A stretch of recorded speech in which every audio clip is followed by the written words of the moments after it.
Hey, what it is, what it ain't. This your boy Lil Duwatt, and you are now tuned in to the Mercenary podcast. I am your host with the most, and I am now. I'm excited. I'm excited because it's been a minute since I did one of these, y'all, and this is a whole new season, a whole new wave.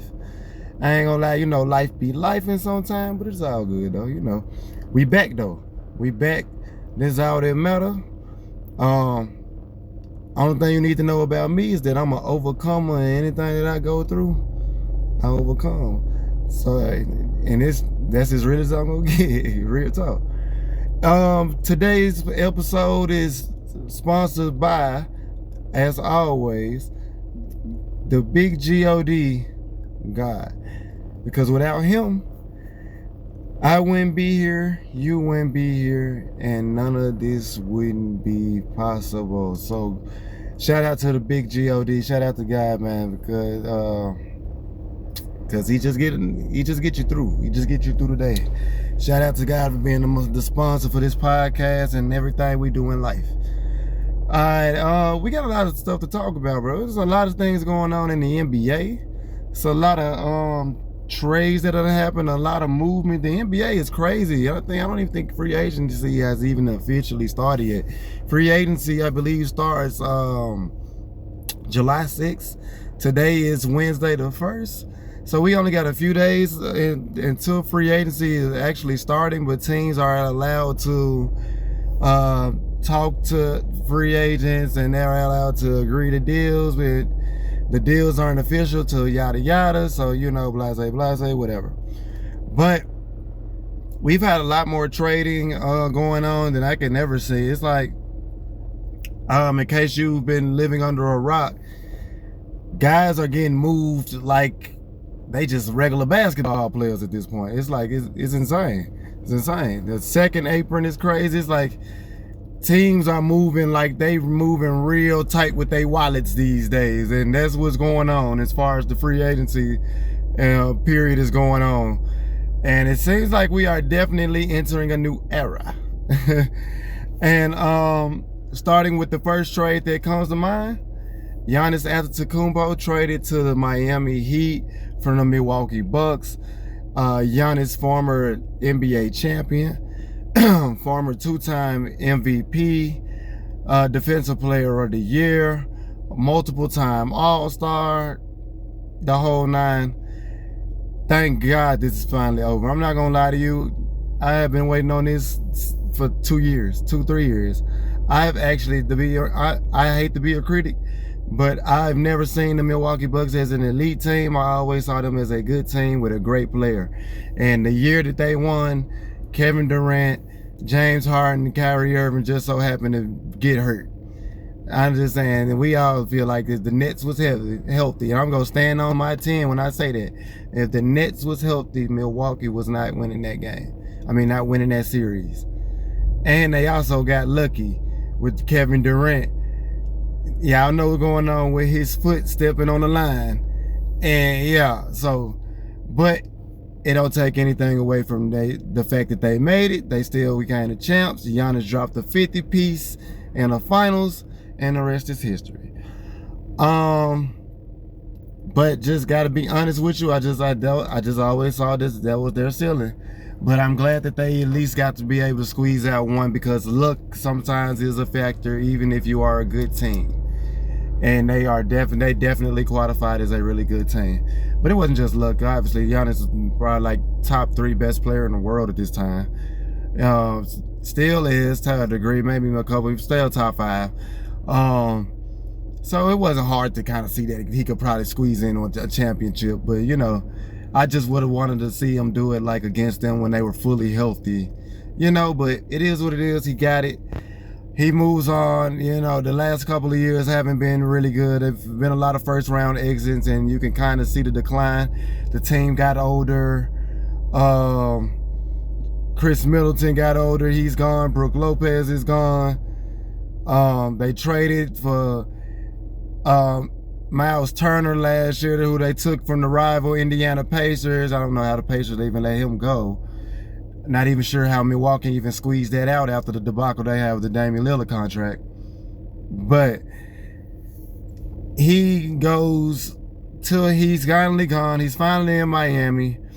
It really came down to Boston or Miami, and that's what I mean by these owners got their hands in their pockets. Like you really can't have 8 to 10 teams that can afford franchise players anymore right now. Even if they have like 2 or 3 years left on their deal, it ain't worth it, and ain't nobody trying to go into the second apron. And you basically at this point, you're reaching second apron. It's like that's your team for the foreseeable future until you get out of the hole, my boy.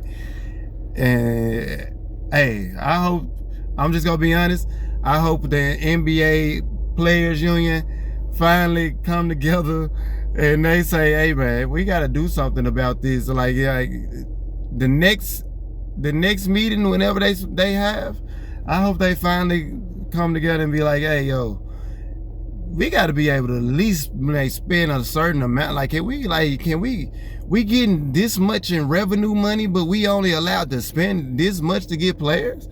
Like I get that y'all don't want to make super teams, but that's crazy. Only two teams to get Giannis is just crazy to me. But I understand it. That's just what it is. That's the reality of it. Excuse me, I don't know if y'all can see me. I'm kind of in the shade a little bit. Just gotta sit up a little bit. But yeah, that's the reality of it. I think now as far as the trade goes, as for Giannis and a standpoint. And we're gonna get to Boston in a second because that's a debacle too. Giannis, I think he's a good fit next to Bam Adebayo. There's gonna be a lot of pressure on Bam because I want to see Bam up his game next to Giannis. I don't want to see a 19 or 20 point Bam. Maybe that's his ceiling. I want to believe that he could be a little better. I've been a fan of Bam since he was at Kentucky. I know he's gotten better rapidly. I'm proud of him, but I want to see if he can become like a 24 to 25 point guy, type of guy, like per game type guy going forward, because I want this to be a true 1-2 punch and not just Giannis averaging 30 and you playing good enough, because right now as currently constructed, they're still adding to their team. They traded away Tyler Hero. They traded away a couple, I believe, I don't have the statistics in my face right now, but they traded a couple of first round picks if I'm not mistaken. But yeah, and a lot of players. So it's basically, this is what they're going with. I like it from a front court perspective, and also they have Andrew Wiggins at the 3. I see they have Mitchell at point guard right now, and when I believe it can be just interchangeable with whoever you have at the 2. There's rumors of LeBron possibly coming. We'll see. I'll get to that too. But to tie a bow on this whole thing with the Giannis part to it, I do believe Giannis has a chance to win a championship in Miami. I just feel like it's gonna take a couple years. Giannis is already 31 years old, and he's still in his prime, but he's entering toward the back end of his prime. And I want to see him maximize that to at least get one more championship. And depending on how they build their team around, and depending on how they allocate the rest of their assets, I know they probably have a couple of mid-level exceptions, maybe 1 or 2. Maybe 1 mid-level exception that they can do, and then the rest they could just, have a couple of minimum contracts. But that's today's landscape as far as the NBA goes. As of right now, I can't really say that they are a contender, but I can obviously say that I can see what they're bending. Excuse me, I said bending. See what they're building. And I can say that I would say that Giannis has a chance in Miami. I want to see who they bring in. I'm not before I call them a contender, but I do like anytime you bring a player like Giannis Antetokounmpo to your team, and you have an all-star caliber player, Bam Adebayo, when he plays like it offensively, you got a chance to win a lot of games. And it all depends, but we're heading towards a more perimeter oriented kind of offenses in the NBA type of league. We were kind of headed that way anyway, but especially with the New York Knicks winning the NBA championship, headed by big body Brunson, Jalen Brunson, also winning Finals MVP, second round pick, pretty much developed his game based off his perimeter play and high basketball IQ. And we all know that the NBA is a copycat league. Eventually they're going to get to that point. So to have a guy like Giannis in the fold, I think they're another piece away. I would like to see if they can try to somehow, I don't know if they can do that because of the Giannis contract, which it's unfortunate. I would love to see them go after another big piece. I don't think they'll be able to, so they'll have to go after a couple of minimum players, and hopefully they can gel and try to get something going, and maybe toward the trading deadline coming toward the season, if they need a piece here, there'll be somebody who can come available, maybe a Kyrie Irving. We'll see. On the Milwaukee side, it's not too much to speak on, man. They're rebuilding. They drafted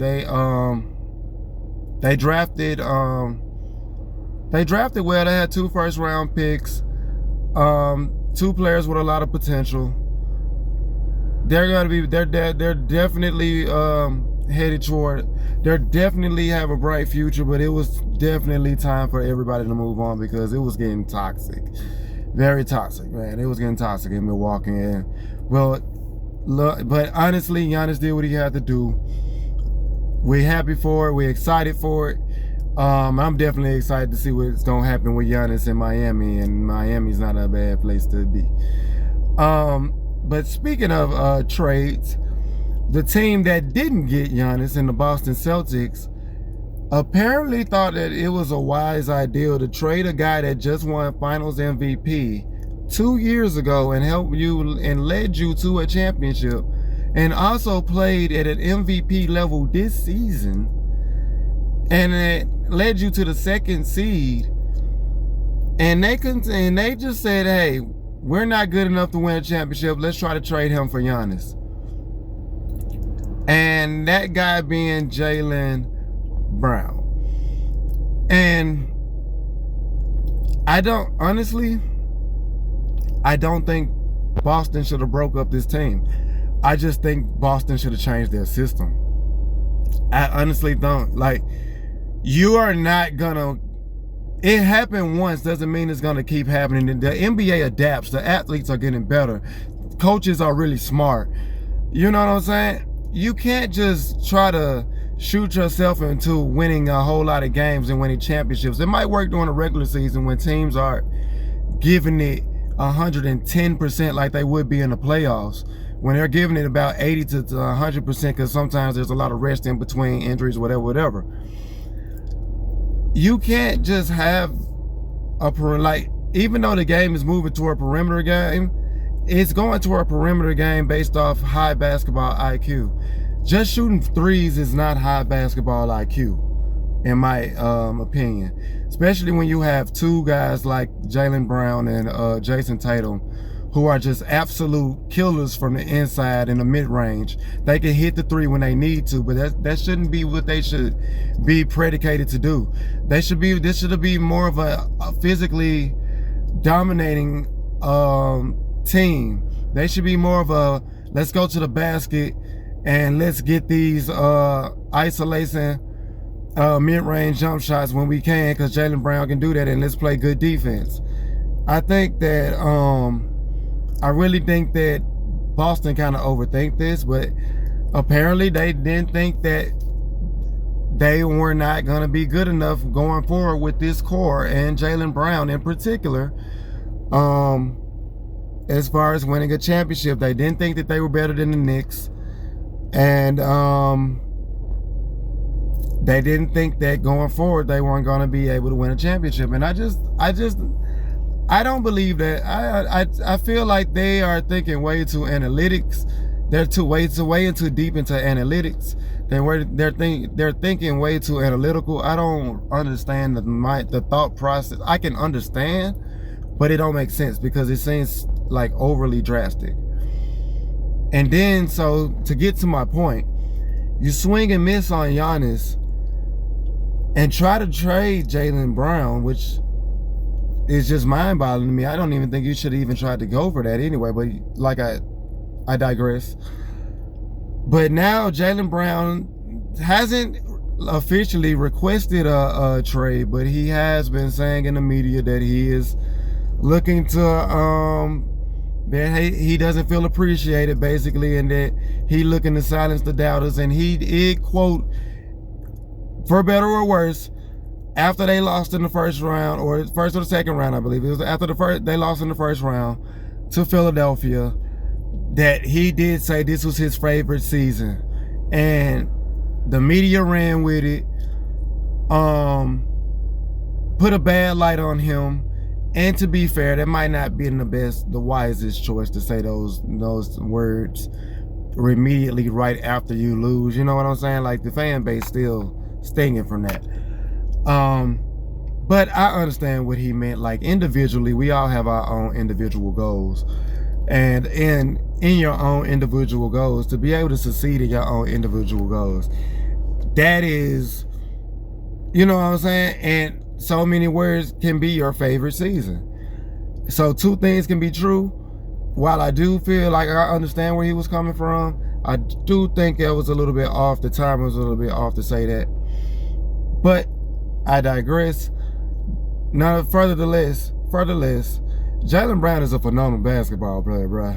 At the end of the day, he a dog, two-way player, lockdown defender, king of the mid-range, like I said earlier, can hit the three, a 50, 40, 90-ish kind of guy. If you, like, seriously. And also, he also proved he can be a true number one. This isn't the first time they tried to trade, Jaylen Brown. They tried to trade Jaylen Brown for Kevin Durant a couple years ago. So he actually wins a championship and wins Finals MVP, and you try to trade me again and then say that the team isn't moving forward.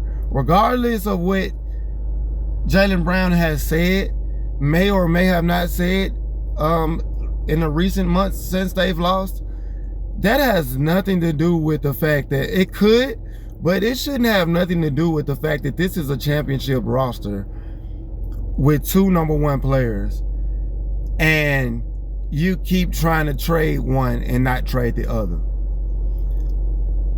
And that's where I say two things can be true. If I'm a Jaylen Brown, just not being honest, that's disrespectfful. And I'm a Finals MVP. And I just carried this team. Like, regardless of what he said afterwards, and I'm not agreeing with what he said afterwards, I just understand it. I don't agree with the timing. I still feel like that's complete BS, and it's just disloyalty to one of the best players on your team, and maybe the best player on your team as of right now. Jason Tatum ain't fully 100% yet. And now they're actively trying to trade Jaylen Brown.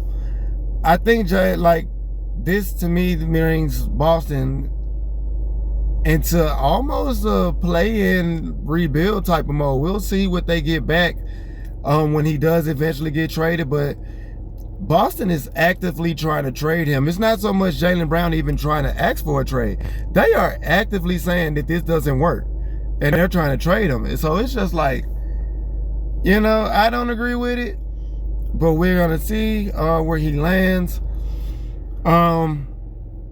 Which leads me to yet another breaking news, which is, I'm going to try to tie all of this in together. LeBron James has declined his player option to return to the Los Angeles Lakers after 8 seasons, winning a championship in 2020.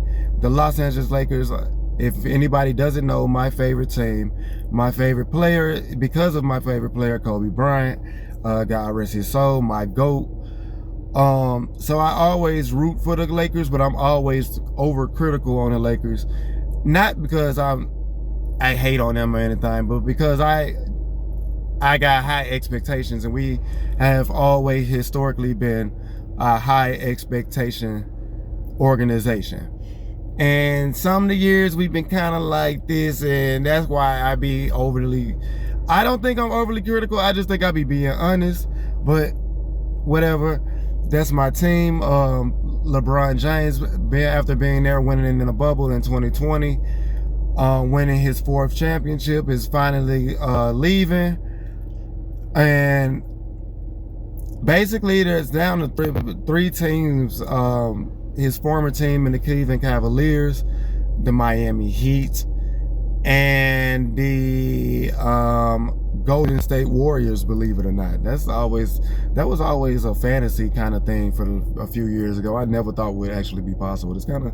I kind of like it, to be honest with you. For one, I'm gonna give my personal preference of where I feel like he should go, and then I'm gonna give my thoughts on the Lakers. I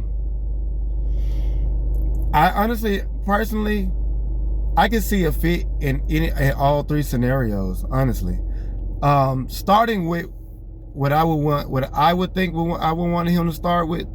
My personal pick would be for him to go back home and go back to Cleveland and play with James Harden, Donovan Mitchell, Evan Mobley, and I'm forgetting his name, excuse me for forgetting his name, but Evan Mobley, and it's gonna come back to me. I'm so sorry. I'm out of it right now. I ain't gonna lie to you. I want to say Adams. Is it Adams? But yeah, I want to it's gonna come. It's gonna come to me. I don't know why I can't. Forgive me for not remembering his name. It's gonna pop in my head. But that's a start. That's a solid starting five to me. That front court is solidified. You got a center. You got a power forward in Evan Mobley. You put LeBron in that pick, in that point forward role, and the chemistry between him and Donovan Mitchell, to me, will almost be reminiscent of 2016 and him and Kyrie Irving. That's just my personal opinion on it. That's my number one pick for me. And then you also have James Harden. I think James Harden is kind of he can be a plus, but he can also be, in the playoffs, he can be a negative. And to James Harden's credit, in this past playoff, he actually was okay. He actually played pretty good. But I don't think James Harden is the guy that you can ask to carry your team moving forward. Hold on, I'm a little parched, y'all. Excuse me. Whew. Mouth get a little dry. But yeah, like I was saying, James Harden is just not. I don't think he's the guy that you should want like as a number 2 option. That carrying my team. I want him as my point guard. I definitely want him as my point guard, but I would want him as a number 3 option. And I'm not sure if LeBron would want to be a number 2 option, because he probably would have to be the number 2 option for the Cavaliers. Theoretically, you would want Evan Mobley to be a number 2 option, but Evan Mobley just still hasn't quite developed his perimeter game, even though he can kind of shoot, but he's kind of streaky. You leave him open, he can hit it, but he's not a take you off the dribble, post up, face you up, shot kind of forward kind of guy. He's more of an inside paint presence, rebound, high energy, defensive player with good hands to get offensive rebounds as well. With a developing perimeter game. And for me, that would actually make LeBron have to be the number 2 to Donovan Mitchell, and James Harden to be number 3. If James Harden can kind of step his game up playing off of LeBron, because I do also think James Harden and LeBron can play off each other. I do believe James Harden is the better shooter than LeBron. I just don't think James Harden should have to be a carrier load as a number 2. I think he should carry a load as a number 3. And I believe that would be the only way that works. James Harden facilitating here and there, but kind of being more of a catch and shoot guy. When LeBron off the court, he's the floor general. When LeBron is on the court, LeBron plays more point forward, and he stands in the corner. He moves around. He plays off the ball. And I think they can interchange James Harden and Donovan Mitchell like that, especially Donovan Mitchell, considering that he's in his prime. He's what, 28? And congratulations to James Harden. To Donovan Mitchell for his engagement to Coco Jones. Love is beautiful, brother. You chose a good one, by the way. With that being said, that would be my number one choice. My number two choice, personally, would be the Miami Heat. We just talked about Giannis earlier, making it. I think LeBron joining the Miami Heat would make sense in the fact that it almost is kind of like the fact that, like I said earlier, they're still adding pieces. Him joining Giannis Antetokounmpo and Bam Adebayo actually makes that team kind of reminiscent of the kind of like a Chris Paul 2012 Los Angeles Clippers, Lob City kind of Clippers. I can see that with LeBron being a la, Chris Paul being point forward. I can kind of see that. In the meanwhile, I would actually mind LeBron being a full-time ball handler until they can have they can figure out who their point guard is and who they can figure out who their two guard is, their shooting guard is, and they could just kind of play off that. I actually wouldn't mind that. I think they would have some success. I think they would have to find more depth because they would need to find more depth coming off the bench, because even that would still require a bigger load than he would have to have in Cleveland with James Harden and Donovan Mitchell. And as opposed to in Miami, he's going to have to carry more of a load, and he'll have to kind of, basically be a true number two to Giannis number one. And like I would say, if you would like Adebayo to step his game up and he be the number two and he give you 24, if that's the case, then LeBron, that is a great situation. I still think I wouldn't put it above Cleveland because the perimeter play of James Harden and Donovan Mitchell, Miami doesn't quite have that as of right now. Even with Andrew Wiggins. Andrew Wiggins is a streaky shooter. He's been a streaky shooter majority of his career, his entire career actually. He's a good player, but just a streaky shooter. So that's why I would say LeBron going to Miami number two, depending on who they would get. I would also, and then that would leave Golden State number three. The reason I put Golden State number three isn't so much because of LeBron and Steph. I think LeBron and Steph will be able to play off each other perfectly. I think LeBron and Steph actually have such a high basketball IQ, and especially Steph, because he plays with so much energy off the ball. That would be perfect for LeBron. Like, LeBron would just give it to Steph whenever, and they would just feel it. I put them number three because Jimmy Butler isn't healthy and he's also older. Draymond Green isn't what he once was and he's also older. They also just added Kristaps Porzingis and he's also been injury prone, and he's not as old as everyone else, but he's getting older and he's had more injuries than everybody else. That's a very old team. Even though LeBron and Steph are generational players, Steph, the greatest shooter God has ever known, God has ever created. Seriously, that's not fake. He can shoot it from half court. He can shoot it from full court. Wherever he puts his mind to, he wants to shoot it, it's gonna go in. Like, that's real. I can believe that. It has nothing to do with. Excuse me, y'all. I gotta adjust my phone for a second. It has nothing to do with Steph per se. I would say it's more to do with age, nutrition, and the fact that ain't nobody coming off that bench that I can see looking like they gonna be, gonna be able to provide that boost. Maybe I'm wrong, but I would think they would be a pretty good offensive team, but I would definitely not. I don't think that they would be a championship contender. I don't think that's a championship contender. I think they would be front runners.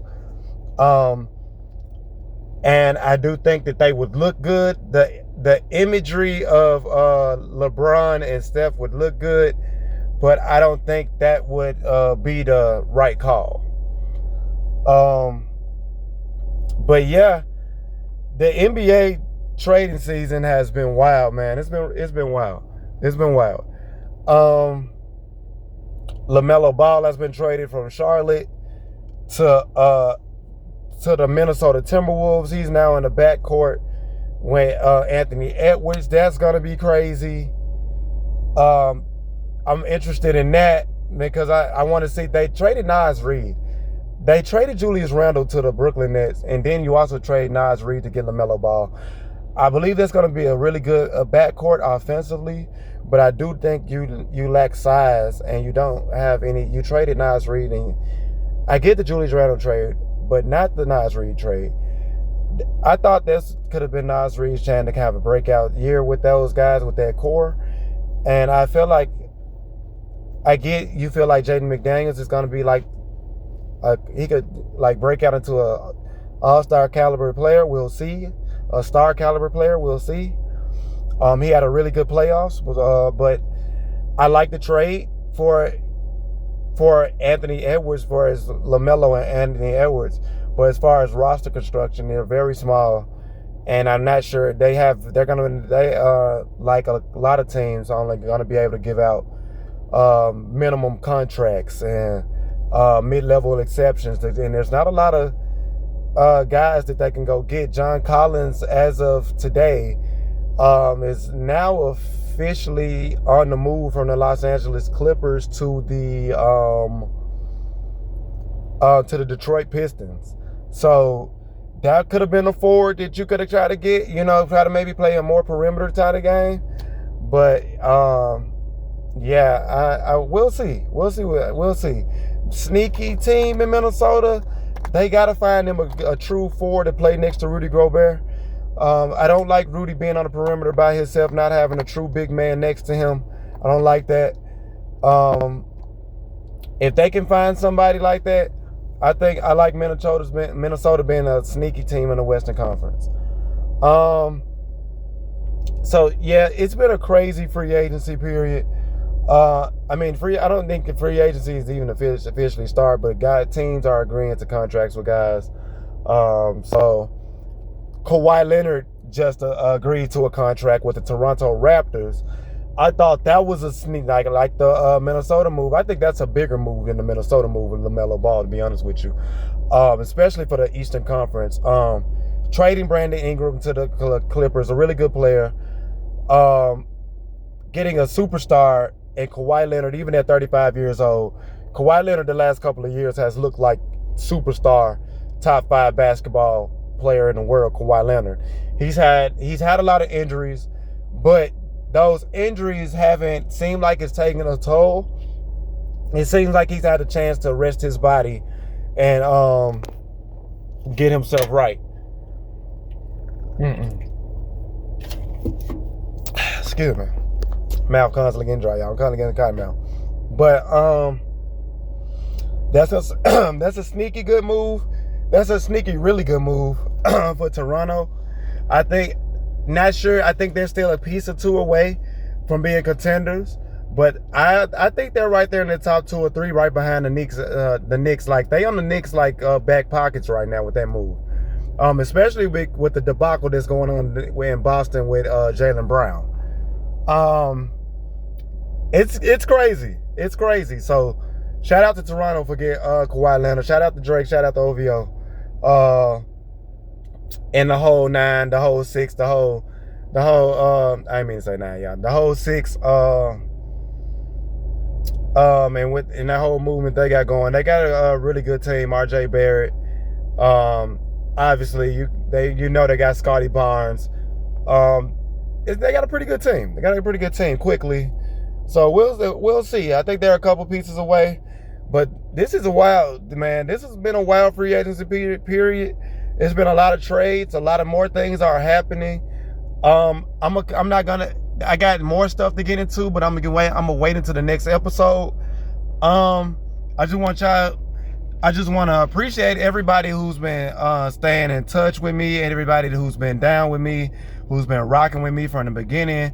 I apologize for the inconsistency, but we are back at it, bro. I just dropped some new music with my guy Pluto Gold. Go subscribe to his page. Go check out our new mixtape. It's called Pluto and Watt Volume 1, out now. It just dropped on the 27th.